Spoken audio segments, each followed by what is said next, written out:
Breaker 19, and welcome to the first episode of the pilot of the ConvoyTM podcast. This is David Frederick, the administrator of the ConvoyTM Facebook group page.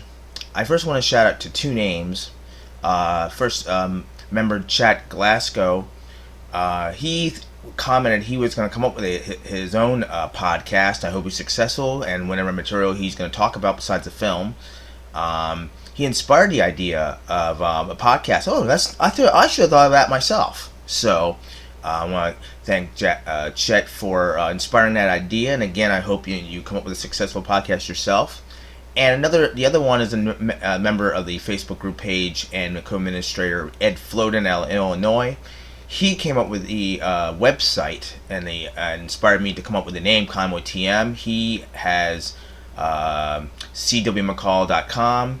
And he asked me years and years back, what would you name your own website? And I said, oh, that's easy, ConvoyTM. The TM standing for the movie, the music. So I want to thank both Chet and Ed that inspired the podcast idea and the website name. So I just wanted a shout out to how this podcast came to be. Now, how I started with Convoy actually has nothing to do with the movie or the music. It dates back to my late father, Robert Frederick. Actually, last weekend it was the 4th anniversary of his passing, which was May 3rd, 2016. He was a CB'er, which was the abbreviation of a citizen van radio operator. And in the 1970s, especially, CB radios was as popular and in use as our smartphones today. Really a major item. VH1 did what was called Flashback to the 70s, and Suzanne Summers, the host, said that CB radio was the internet of the 70s. With no doubt, CB radios were in mega popular use. And the thing about the CB radios is everybody had a nickname or a CB handle. And I think my father's was the, lack of a better word or lesser word, greatest CB handle of all time. He had two CB handles in one. His CB handle was Big Spender. He lived up to that name. Many people live up to that name. No, the stores make you do that, the way they're designed. You think you're going to go out and buy one or two things, you come home with 10. And the amount of money he made weekly, without zero details to that, he enjoyed buying, I wouldn't say the best things, but the quality things. And he filed example of, it's more, his Big Spender name was more what every parent wants for their kids or himself, by saying they wanted more for their children than they had as a child, and so he spent a lot of money on a lot of different things. So and what I mean by the two CB handle names in one, Big Spender. Now you abbreviate Big Spender to the letters BS. Yes, without a doubt. He also he more primarily called himself in the CB handle the BSer. I'm not kidding. Many of his sign-offs when he was done with using the CB radio, the base station, he would sign off with this is the one BSer, over and out. I'm not kidding. One of the most memorable things as a child is the usage of the CB radio, the base station. I recently purchased, not I want to say recently, in the late 90s, I purchased off, I think it was eBay, a replica of the base station he had, a Lafayette Telsat 1000. And I know 40 channel. Most CB radios were 40 channel into the late 70s, 80s. The one thing about the popularity of Convoy, without a doubt, the song. Now the FCC says that they're denouncing this claim, debunking the claim, whatever word you want to use, that when C.W. McCall released the song Convoy in 1975, 1976, it was so mega popular that it pushed the usage of the CB radio, made it far more popular. Probably, it made a nationwide hit, let alone a song. It made the CB radio nationwide known, let alone who was using it. And I think it was originally 23 channel, and it expanded, and then the radios, base stations were expanded to 40 channel. But my father's usage of the, like everybody else in the 70s, the CB radio, is how I got started with Convoy, and how I attached to that claim is probably it had to be in early 1980, late 70s. I'm not exactly sure on a date. Honestly, I don't. What did I? Did he bring home the record, or did we see the movie first? From memory now, I don't remember. But the memory of that Convoy, you could hear Convoy on the AM radio, the song, the original song, constantly on the AM radio. But he brought the small, I believe it was 45 short play, or I'm not sure. I can't remember what the little record was called, but I think it was a 45. Because the larger albums, the vinyl is an LP, long playing. He brought up and I still have it. Yes, I do. And the original sleeve, the original record of the original single Convoy. I still have it, and we put it in a very heavy jukebox. I wish I had a photo of that thing. Man, imagine that this thing weighed. It had to have weighed the same as a car. This thing was a ton. And we had original vinyl record, small record playing jukebox, and we played that song to death, me and my brother, and we all did. The whole family loved listening to it. The two songs in the jukebox I know we all loved to death was Convoy and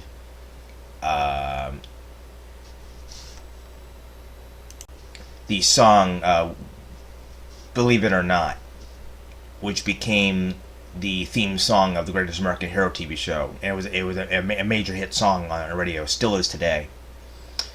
But I wanted to start first out, a quick, short tribute to my late father, Robert Frederick, the big spender, quote unquote, his CB handle, and he is really the first thing that inspired the website and the Facebook group page. The original CB, or the one who had two CB handles in one, big spender and the one BSer.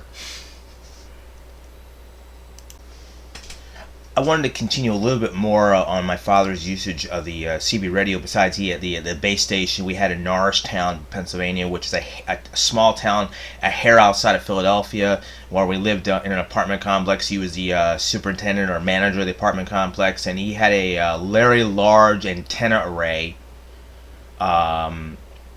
Those big metal ones that have the metal bar sticking out, a very, very large metal antenna array he had up on the roof.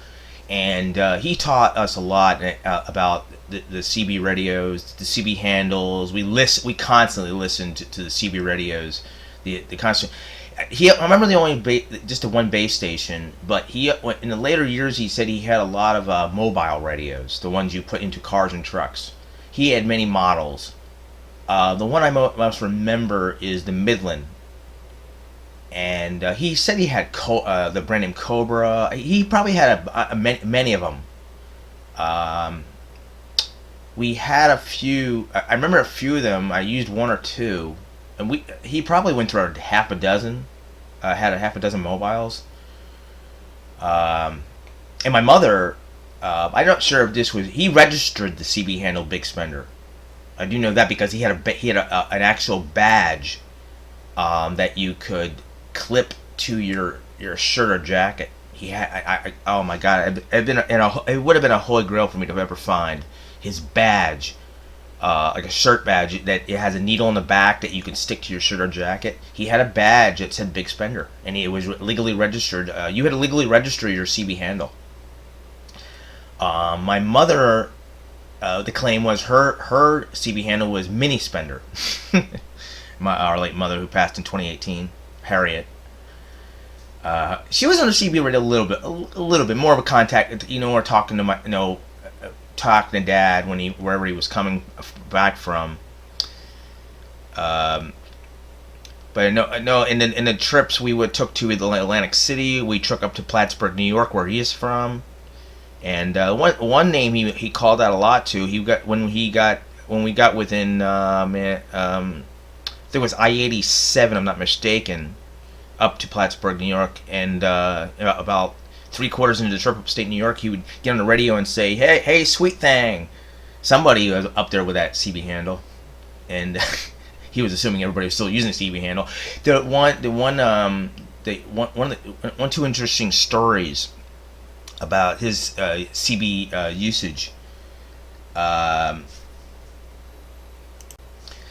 One time on the highway, there was a Pepsi 18-wheeler, the Pepsi soda company, and it wanted to move over lanes, and he got on the primary channel for all truckers was, as you hear, Breaker 19, and channel 19 out of the 40 channels, 19 was primary used for truckers. The one moment I remember was he got on the mobile and said, "Go ahead, Pepsi," because he was changing lanes left or right, and the Pepsi truck actually, he was not listening was listening, and it worked. The Pepsi truck moved over. One of the interesting memories. The other memory, I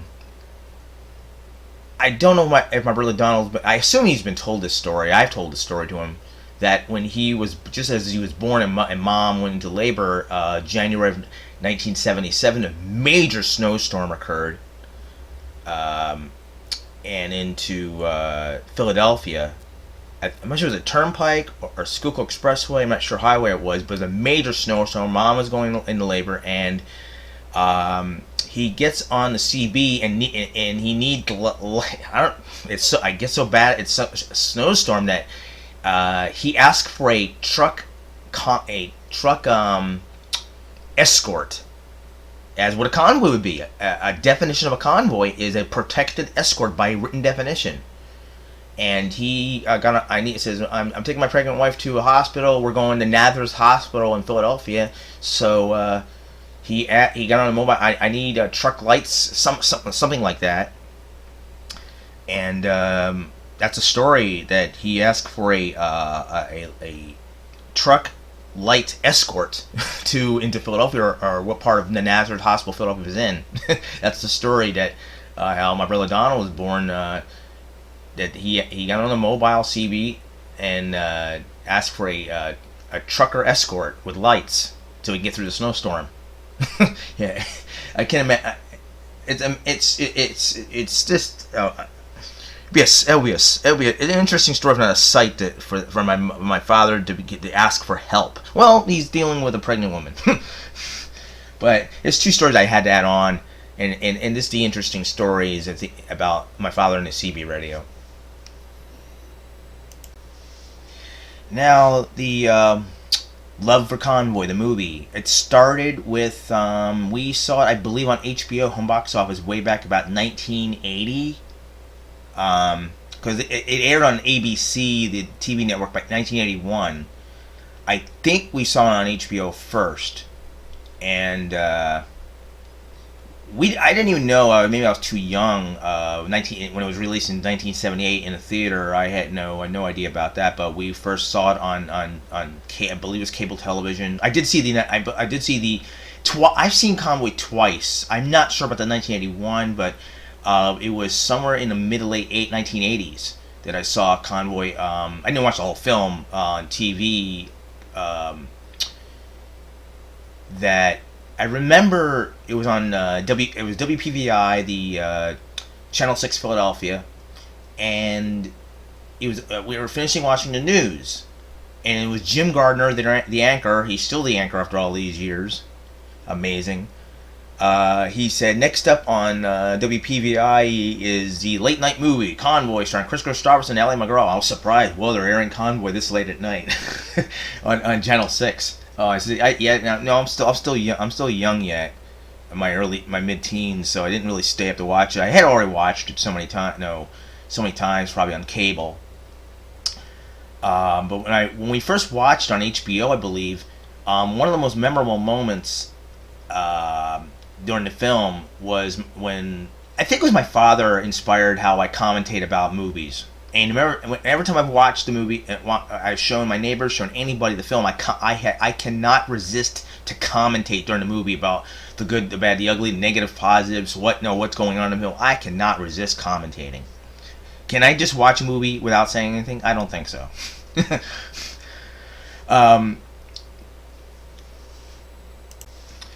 The one thing that my father kind of inspired me commentating during the film was he said during the trucker hell scene when the trucks line up outside Alvarez, Texas to break Mike out of jail. They start trashing the town with their trucks, and Dad says, "You take my man." He this is his quote. He says, "You take my man, I'm going to destroy your town." That's just exactly what he said. He said that he said he inspired me. It created the idea, created the me of commentating. And I did that. I've done that so many times when I watch when I watch wrestling, and he's done that himself. Commentate about the wrestlers or what's going on. He's done that for the movies. So I think because he created that in me, inspired he caused a lot of things. My father. All fathers teach their sons. All the good ones.